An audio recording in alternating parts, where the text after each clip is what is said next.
Andy Snowden Radio Show. It's the Andy Snowden Radio Show. It's the Andy Snowden Radio Show. It's the Andy Snowden Radio Show. Yes, indeed, there you go. The brilliant I'm Into Something Good from the Hermits. I didn't realise before I had an interview this week with Barry Whitwam that it was actually the Hermits that actually had a hit with this. It's a terrific song, and anytime you listen, watch anything on from the 1960s, whether it's Call the Midwife or anything like that on the TV, they always play something like this, and it's brilliant. Oh, they're marvellous. Anyway, Hermits are an English rock band formed in Manchester in 1964, originally called Herman and the Hermits, and their first hit was indeed this. It's a cover of Earl Jean's I'm Into Something Good, which reached number 1 in the UK singles charts and number 13 in the US in late 1964. So they have been active now from 1964 until the present day, and they are now embarking on their 55th girls and boys anniversary tour, and will be stopping off at the Aston Hall on the 23rd of March. That's a Sunday evening. If you think you can make it and you would like to win a pair of tickets, hang loose, girls and boys, because Andy has got a couple of tickets to give away, and I will give you all the details after we hear from Mr. Barry Whitman, the drummer of the fantastic Hermits, here on the Stage and Scene Screen Show, Calon FM. Brace yourselves. Doing a bit of research over the last few days on Hermits. It's such a remarkable career that anybody that's in show business or in music, they'd give their right arm for it. Do you find it all a little bit astonishing, or do you just take it as it is? Well, it was astonishing when we started. I'm Into Something Good. Our first record got to number 1 and stayed there for 3 weeks, and that was amazing. That was attributed to Mickey Most, our record producer. He really knew what he was doing. He could pick the right song and put it with the right act. And when I first joined Hermits, I thought I'd give it a couple of years, see how we go on. Because I used to be a ladies' hairdresser before that, so I had a trade to fall back on. But luckily, I've never had to go back. I've enjoyed every minute of it, and we've sold almost 80 million now, 80 million records worldwide, and met some amazing people. Met Elvis Presley in 1965. Had 2 hours with him while he was filming Paradise at Wine Style in Hawaii. Done a Royal Command performance. We actually turned down President Johnson's daughter's 21st birthday because we had a show in Hull to get back to. What? We turned down the President of the United States to get back, drive up, get off the plane and drove to Hull. And it was a pea soup, fog bay thick. About 30 people made it to the show. We turned down the President. Oh, you're joking. Do you believe in regrets, or do you just sort of go, well, that's nothing you can do about that? Well, the management, it was their decision. Said, people have paid the money and you just signed the contract, so we should honour it. So we did. Yeah. And I always find it interesting you saying that when you look back over pop stars or anybody that's made it big, and you sort of look back on what they could have been or did do as a job before. But that's almost like in a game of top trumps. That wins hands down. That to be a qualified ladies' hairdresser is pretty impressive. To go from that to being in one of the biggest pop bands in the world. I know it's that's the way it was back in. When you were playing in the youth clubs, and you had to get a trade behind because not many people actually made a good success out of it. So it was handy to have it as a backup. If it didn't work well, these ladies' hairdresser. But fortunately, as I said before, it took off with I'm Into Something Good. Within 6 months, we were touring America, Australia, and in fact, when we first started with I'm Into Something Good, and for the next 2 years, I think we had about 3 days off. No milk today, my love has gone away. Today it wasn't always so. Also, as well, in those days, there wasn't that many British acts that conquered America. But you guys, you blitzed it, really. Yeah, there was. I think the first ones in were Dave Clark 5, then the Beatles, the Rolling Stones, and Hermits. And we were fighting with the Rolling Stones to become, number 2. It was always the Beatles. Yeah. And we gave them a good fight. But the Hermits, they initially they were Hermans Herman and the Hermits, That's and then right, yes. and you sort of joined. They made a band out of two bands. Is that right? That's right. It was Herman and the Hermits with Peter Noone, Carl Green, Keith Hotwood, and two other lads. And they went in to make a record with Mickey Mouse, and it didn't work out, and they all fell out. And their manager, Harvey Lisberg, had seen my band, which was called the Wailers, with Ian Waller, Derek Leckenby, and myself, and we were going to be the new Hermits. And we said, we don't really fancy seeing them. And he said, just before you make your minds up, have a look at this. And he showed us the diary, the bookings in advance. It was 7 days a week. And I'd already turned professional. I said to Derek Leckenby, I said, this is for me. Yeah. So he said, okay, we'll join if you change the name from Herman and the Hermits to Herman's Hermits. Was there a worry that you didn't want to just basically be Peter Noone's backing band? You wanted to be a band in your own right? That's right, yeah. It was a five-piece. We didn't want to, like Freddie and the Dreamers. It was all Freddie at the front, and so we called it Herman's Hermits. But Peter was always the front. That's the way it was then. It was all the cameras were on whoever sang the lead vocal. That's the way it was. Yeah. Didn't mind. I always found that a bit confusing, actually. Even when I was a kid, that it was always the singer that was the kind of the focus, really, and everybody else. I mean, there wasn't that many bands that that the guitarist was the main thing or anything like that. No, that's right. You're doing like we used to do like Sooty, Top of the Pops, and Crackerjack. Yeah. In the 60s. God, that's come back, hasn't it? When it was like a guitar solo in the song. Sometimes the camera would just go to the bass guitar. not really done the homework. It's just funny. Brilliant.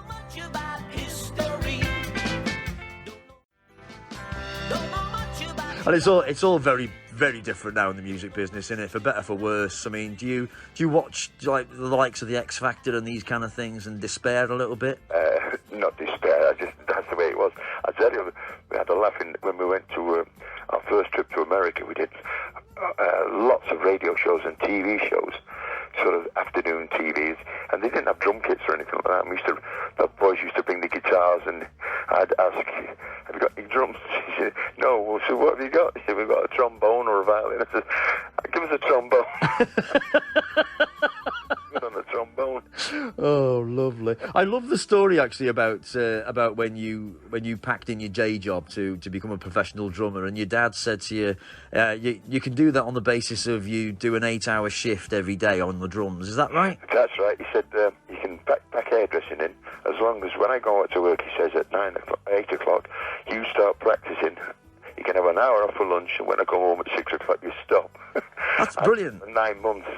I loved it, but the neighbours hated it. I was going to say, I always wanted to be a drummer when I was a kid, and my dad, for obvious reasons, wouldn't get me a drum kit, but there was a lad behind us who had a drum kit, and God, he was loud. You could hear me 300 yards away up the street, and in fact, the next door neighbour got the police sound, and I had a court order saying I couldn't practice after 11 o'clock at night. Which is when you've had a drink, and you're the best then, aren't you, when you've had a drink? I didn't drink then. Was you? I read somewhere that you used to set the drum kit up the wrong way around. That's what when I first bought a set of drums, I'd seen a picture of Buddy Rich, who's probably the best drummer in the world. Yeah. But the picture was reversed. It was left-handed, and I set mine up like him, thinking if he knows best. At 6 months, I was struggling like mad, and a friend of mine came up and said, you're right-handed, aren't you? I said, yeah. He says, well, why have you got your kit set up left-handed? I said, your snare drum should go on the left side and the tom-tom there, and put the higher. As soon as I changed it over, that was it. I was away.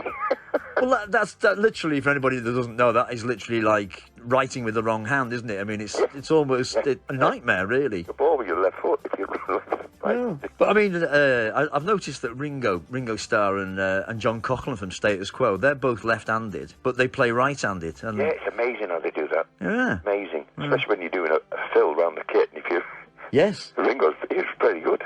Very good drummer. I saw like a workshop with Ringo, and he was talking about what's that tune that they do? It's sort of the doom doom doodle doom doodle doodle. I saw that one, yeah. Yeah. Yeah, brilliant. And he said right-handed drummers they can't get it, but the only reason why he can do it so well is because he's a left-handed drummer. Brilliant. That's right. Yeah. Great drummer. Yeah, fantastic. But you had some massive hits, and I mean, when you're putting a show together that you're about to tour now, you could easily fill 3 hours with just the hits. So, how do you go about that? Do you have to be really sort of strict with yourselves? The first half is about 55 minutes. We do as many of the hits as we can, and we've put in a couple of late 50s classics and early 60s classics just to break it up a bit. Then we have a 20-minute break for the audience to have a drink. We can have a lie down. Yeah. Then we come out and do an hour. We've got the drum solo. I do Sandy Nelson's Let There Be Drums and all the hits and some rock and roll. And at the end of the evening, in the foyer, we'll have a meet and greet.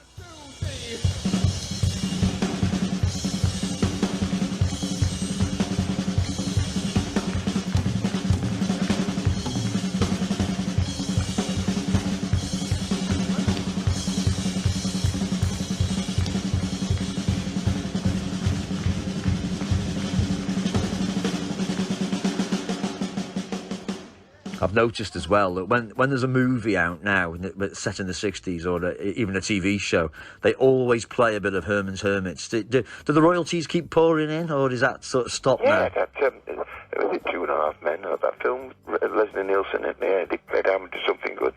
Paramount Pictures got a nice butty for that one. And we get a royalty every year. We're pretty lucky that way. Yeah. But I mean, it's almost like they don't play the Beatles weirdly, like on things like Call the Midwife or something like that. It's always a bit of there's a kind of hush or you know the Amateur Something Good always gets a play. So it's nice that TV series, Heartbeat. Yeah. Set in the 60s, they play a couple of songs every series. It's nice. But let me ask you about the before we finish the Royal Command performance. Yes, I think it was 1970. The management decided. We should do it, so we said yeah. They suggested we learn to dance because there's going to be 12 dancing girls on it, and we did 5 songs from the classic music shows in West End, like Mantle and the Mancha, Mame, and 3 others. Yeah. And so we spent 3 months learning to dance the 4 Hermits. And Peter was filming Pinocchio in America, and he was supposed to have the same kind of dancing lessons. But they started us off with the ballet positions, demi-pliés and all that, the bar on the wall, get your leg up from the bar. I've never been as fit in my life. The first day of the rehearsals, when Peter came back, the choreographer said, "Right, Peter, you know all the steps. He says, what steps?" He don't have the lesson at all. So he said, "Right, you, Barry and Carl, get either side of him and grab hold of him, basically push him along." But I watched it last night actually, and it is it's a fantastic performance. Was you pleased with it, or did you feel a bit daft? I think, quoting Peter, we nailed it. We looked like professional dancers. Yes, you did. And it was good. The only drawback with that is we spent so much time in rehearsing, and when the curtain came down, a guy came out with a clipboard shouting out names. Who's going to meet the royal family? Yeah. And we weren't on it. Just Peter. What? Absolutely devastated. I bet. So we got straight away. We got to the agent. Why didn't we know? Why didn't he know about this list?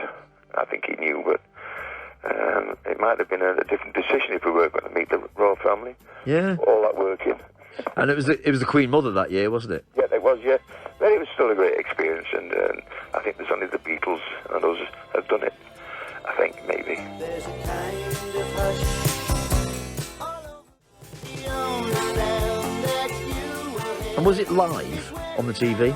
Live? I think it did go out live. Then it was all played the week after. Yeah. Now it's, as I say, it's always a pre-recorded thing now. And but back in those days, it was only really the top-notch stars that went on it. Nowadays, I think anybody can get on it. When we came to do the musical bit, it was pretty hair-raising because the bass guitar, the plug had disintegrated as the roadie plugged it in. So he was behind the amp holding the wire into the socket while we were on. Wow. Didn't see that. It's a great experience, and another great experience was meeting Elvis Presley, as we said, in 1965. Yeah. And all the TV shows we did, Jackie Gleason, Danny Kaye, brilliant, absolutely, very, very lucky and very pleased about it. 55 years, not regretted 1 minute. Fantastic. And I've read somewhere as well, is this true that when Peter Noone left the band, you basically have worked constantly since then? Is that true? That's right, yeah. For a couple of months we changed our name or used another name like Sour Mash, like the whiskey. We wrote an album, recorded it. That's pretty good. It never got released, but we did it. I'll tell you another daft story. When we went to America, we used to take a group with us to be our warm-up band. We had the Hollies, the Animals, Wayne Fontana, the Mindbenders, and we invited the Who in 1967 to be our warm-up band. God! The Who were warming up for Herman's Hermits. For us. Having explosions. And the last night the tour was in Hawaii. They had a lot of black powder left over. So they decided, has anybody out there seen the film Spinal Tap? Yeah, I have, yeah. Drummer. Yeah. I was the first exploding drummer because they put a lot of powder under my drum stool, and the last beat of the last song, they threw the switch and I went up, nearly took off. Back in my shirt, my hair was all singed. They had a right laugh over that, they did.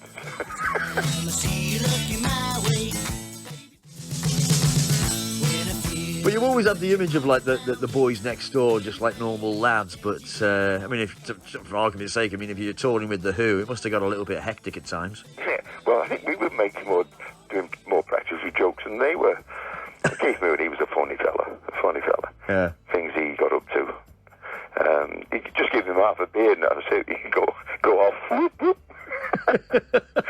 But they became renowned for like smashing up hotel rooms. But you were the front runners in that as well, weren't you? Yes. Unfortunately, when I was 21, a couple of days around Keith Moon's 21st, we had a party after the show at the Holiday in Flint, Michigan. And what used to happen there, all the fans used to send cakes for us. So all the cakes went to the hotel, and the trouble was with the Holiday Inn, they put big awning, they had a big awning, they put Welcome, Herman's Hermits and the Who. So everybody in town knew where we were staying. Right. So all the groups was on the show. We're in this lounge, we'd hired the lounge and hired a policeman to look after us. And Keith Moon gets sticks his finger in one of the cakes and licks it. Carl Green was stood next to him. He said, "Oh, you don't eat the cakes." He says, "What? There's 200 cakes here." He says, "You don't eat them." Because we've had occasions where there's like been things in the cakes that shouldn't be. Oh, right. I didn't use flour, I used cyanide or something. Anyway. Relax. So Keith Moon, he says, flicked a bit of pastry, cream at Carl Green. Carl Green sticks his fingers in Keith Moon's trousers and pulls. His trousers came off. And he hadn't got any underwear on. He had a small T-shirt on. So the policeman looks at him and pulls out his revolver. I don't know what he's going to do with this revolver. So somebody suggested get Keith Moon out of the building straight away so he wouldn't get arrested for indecent exposure. He was going out through the side door and he tripped and smashed his teeth on the curb. He spent the rest of the night in dental surgery having his teeth fixed. God. And me and Peter Noone, because we were covered in cakes back then, because we decided to have a cake fight with 200 cakes. There was cakes on the ceiling, carpet, walls. We destroyed the lounge. So we were covered in cakes. Everybody was covered in cakes. So me and Peter Noone got fire extinguishers, hosing ourselves down on anybody else who was in close to it. It's a great laugh. Some of the public decided to take all of the pool furniture out of the hotel, the railing around the hotel. I mean, it wasn't us that did that. And in the morning, our management went to pay the bill. He said, pay the bill for, I think it was 27 rooms. He said, that was so-and-so many dollars, and the damage is $25,000. Oh, my God. He took $25,000 of damage to check out the hotel. Oh, my So God. me and Peter Noone, we never owned up to going in the car park and using cars as shields for spraying each other. Something in the... some chemical in the fire extinguisher took paint off. 25 cars needed to be spraying as well. Well, I always used to. Well, there might have been one of those stories that hotels liked bands doing that kind of thing because it gave them a bit of notoriety. Is that true? Not this time. We got banned from Holiday Inns for life. Oh, really? Well, What, even to this day, 55 years later? I've crept in a few. They don't recognise me. Oh, brilliant. Hey, Barry, it's been an absolute treat to speak to you, mate. Thanks ever so much for that. Enjoyed it. Lovely. And there's get many people down at Wrexham. Yeah. Have a good night. Sunday the 23rd of February. It's is it your first time at Wrexham, or have you played there before? Not many times in 55 years, not many times. All right. Well, you're in for a bit of a treat. Great, lovely. Don't leave your dressing room. You take care of yourself, mate. Cheers now, thank you. Thanks ever so much. Take care. Bye. Bye-bye. So there you go, that is the iconic, the legendary Barry Whitwam from Herman's Hermits, who are going to be coming to the William Aston Hall in Wrexham on Sunday, next Sunday, the 23rd of February, with their 55th anniversary tour. And they've very kindly thrown a couple of tickets our way here on the Stage and Screen Show. If you'd like to try and win those tickets, all you got to do is get yourself onto Twitter. I think that's the easiest way. Just go to the @Calon FM Twitter handle, and at the top of that page, I've pinned it to the top. It says competition time, and then has got all the details about the Herman's Hermits coming to the William Aston Hall on Sunday the 23rd, as I say. All you got to do is like it and retweet it, or indeed you can go to my Facebook page, Andy Snowden at Calon FM Stage and Screen. Same thing there. Just like it and share it on Facebook. There you go.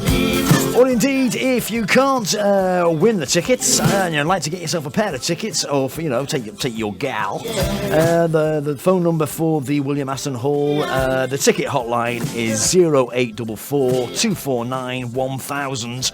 That's 0844 249 1000. That is Barry Whitwam from the Herman's Hermits. And I've got to be honest with you, Sam, we've had some messages sent to the Calon FM studio as we were listening to that, and Jean Jacobs, she said, I went to see Herman's Hermits in 1965, God, with her then boyfriend Colin, and now we've been married 52 years and look forward to seeing Herman's Hermits playing at the William Aston Hall in Wrexham. Fantastic. You got one there as well, Sam? Yeah, Eileen McCarthy's been in touch. What an interesting interview with Barry Whitman on Calon FM.